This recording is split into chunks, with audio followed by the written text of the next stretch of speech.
మన Telugu film ఇండస్ట్రీలోని Nolan మామ అనగానే మనందరికీ మెహర్ రమేష్ గారు గుర్తొస్తారు కదా డైరెక్టర్. సీరియస్‌గా చెప్తున్నాను. మన తెలుగు ఇండస్ట్రీలోని క్రిస్టోఫర్ నోలన్ లాగా సినిమాలు అంటే కొంచెం డిఫరెంట్‌గా సినిమాలు తీయవచ్చు. కొంచెం కొత్తగా సినిమాలు, కొంచెం పెద్ద హిట్ సినిమాలు లేకపోతే ఆ స్క్రీన్ ప్లే అవ్వచ్చు. ఏవైనా సినిమాలు తీసే ఒక డైరెక్టర్ ఎవరైనా ఉన్నారు అంటే అతను విక్రమ్ కే. కుమార్ గారు. క్రిస్టోఫర్ నోలన్ అందరూ ఏమంటారంటే టైమ్‌తో ఎక్కువ ఆటలాడుతూ ఉంటాడు సినిమాల్లోనే అని చెప్తారు కదా!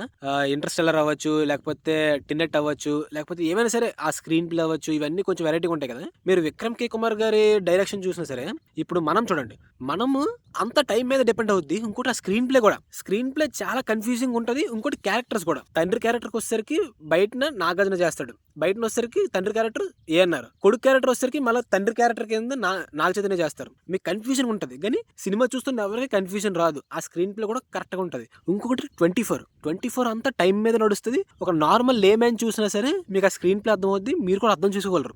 ఒక 13B అవ్వచ్చు. నార్మల్ లవ్ మూవీస్ కూడా 'ఇష్క్' మళ్ళీ 'గ్యాంగ్ లీడర్' చూడండి. 'గ్యాంగ్ లీడర్‌లోని మీరు కరెక్ట్‌గా గమనిస్తే ఒక అనాథకి ఫ్యామిలీ దొరుకుతది కదా! ఎంత కరెక్ట్‌గా స్క్రీన్ ప్లే ఉంటదంటే ఈ అనాథకి ఒక మదర్ ఉండదు. ఒక గ్రాండ్‌మా ఉండరు. ఒక వైఫ్ ఉండరు. ఒక సిస్టర్ ఉండరు. ఒక డాటర్ ఉండరు. అట్ ది సేమ్ టైమ్ ప్యారలల్‌గా కొన్ని స్టోరీస్ రన్ అవుతా ఉంటాయి. అవేంటంటే గ్రాండ్ మదర్‌కి వాళ్ళ హస్బెండ్ చచ్చిపోతారు. అమ్మాయికి వాళ్ళ పార్ట్నర్ చచ్చిపోతారు. ఒక అమ్మకి కొడుకు చచ్చిపోతారు. వీళ్ళందరూ తిన దగ్గరికొస్తారు. ఎక్కడి నుంచి ఒక స్టోరీ రన్ అవుద్ది. ఆ స్క్రీన్ ప్లే కూడా అందరికి అర్థమవుద్ది. మనం అంత పట్టించుకోం గానీ, నాకు తెలిసినంత వరకు మన తెలుగు ఫిల్మ్ ఇండస్ట్రీలో అంటే ఇప్పుడు 'రాజమౌళి' లాంటి పెద్ద డైరెక్టర్ ఉన్నారు. లేకపోతే 'శంకర్' లేకపోతే 'మణిరత్నం' ఇలాంటి పెద్ద డైరెక్టర్ ఉన్నారు గానీ, నేనంటుంది నోలన్ మామలాగా అంత గొప్ప డైరెక్టర్ మన తెలుగు ఫిల్మ్ ఇండస్ట్రీలో తమిళ్ సినిమాలు కూడా చేశారు అతను. నోలన్ మామలాగా అంత గొప్ప సినిమాలు తీయడం అవ్వచ్చు, అంత మంచి స్క్రీన్ ప్లే, అంత డిఫికల్ట్‌గా ఉండే సబ్జెక్ట్స్‌ని ఈజీగా చెప్పడం అవ్వచ్చు, అలాంటి హిట్లు కొట్టే డైరెక్టర్ ఎవరైనా ఉన్నారంటే అతను విక్రమ్ కే. కుమార్ గారు.